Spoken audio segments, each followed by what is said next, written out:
Fans de nouvelles technologies, ce qui suit est pour vous.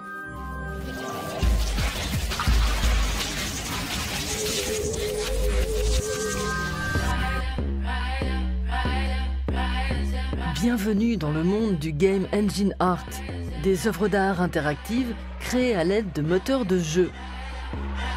Pour les béotiens, c'est la couche logicielle qui permet de gérer toutes les fonctions de base des jeux vidéo, du son au graphisme, sans avoir à les programmer. Certains de ces logiciels sont désormais libres et accessibles à tous, une matière malléable à souhait pour des artistes d'un nouveau genre. Les membres de ce petit milieu sont français, espagnols, australiens, russes ou allemands. Ils se réunissent tous les 2 mois à Berlin pour présenter leurs dernières œuvres interactives. Nom de code, Art Games.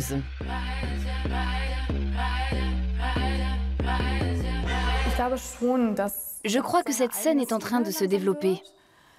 Au départ, ce n'était pas du tout le cas, mais on l'a construit petit à petit. L'idée, c'est de changer le rapport des gens à leur ordinateur, pour que ce soit autre chose qu'une consommation passive. L'un des pionniers de ce mouvement nous en explique le principe. Dans la vie, Troy Duguid est développeur de jeux vidéo commerciaux. Grâce au Game Engine Art, il les interroge. Avant, ces moteurs étaient réservés à l'industrie du jeu. Et là, tout d'un coup, on a des tas de logiciels libres qu'il suffit de télécharger sur Internet.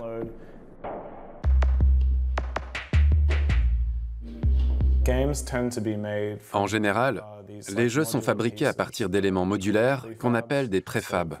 Par exemple, j'ai un préfab que je vais nommer « joueur ». Il contient ce personnage et des scripts. Le script, c'est ce qui permet la prise de décision. C'est la partie interactive du moteur de jeu.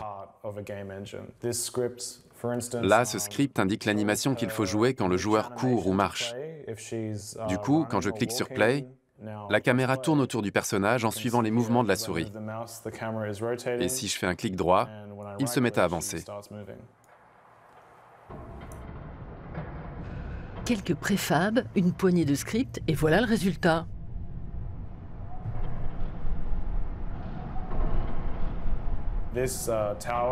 Cette tour représente votre lieu de travail. Et chaque jour, vous allez au bureau. En gros, le but du jeu, c'est de faire son boulot.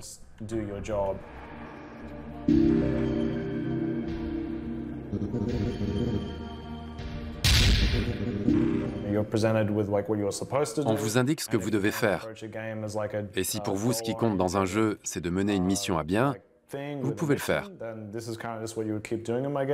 Mais en fait, le but, c'est justement de ne pas remplir la tâche qu'on vous a assignée. C'est la grande différence avec les jeux vidéo classiques. Ici, on remet en question les structures établies. Les frontières entre le joueur et le concepteur s'estompent.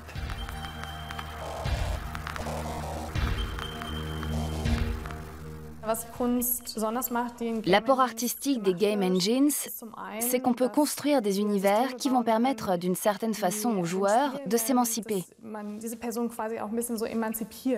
On peut interagir avec ces systèmes, voire peut-être les changer.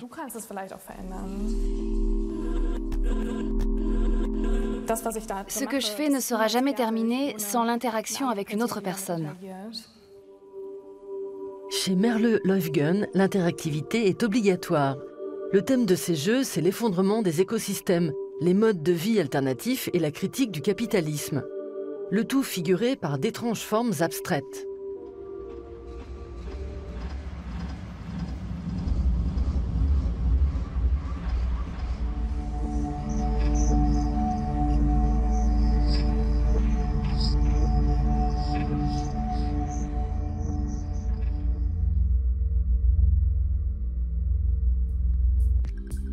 Fedia Balashov s'intéresse davantage aux émotions du quotidien.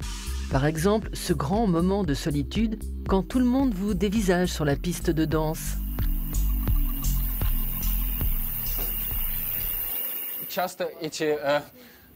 Souvent, on n'arrive pas à traduire en mots les expériences qu'on peut vivre au quotidien. Mais grâce à cette dimension artistique du jeu vidéo, on va pouvoir leur donner une forme interactive et visuelle. Ce qu'on crée au bout du compte, c'est un métalangage, une façon de communiquer que ne permettent pas les autres médias. À Berlin, Fedia Balashov et ses confrères d'Art Games ont testé l'efficacité de ce métalangage en live lors du festival de jeux indépendants A-Maze.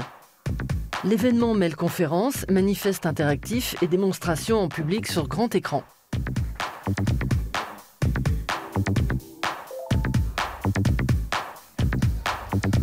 It's your boy Troy Duckweed, YouTuber, digital influencer, pro gamer. Let's get gaming! Ils ont choisi de porter un regard optimiste sur l'avenir. Le thème, c'est l'utopie. On a eu cette idée parce qu'il y avait de la dystopie dans pas mal des travaux réunis au sein du projet Data Mutations.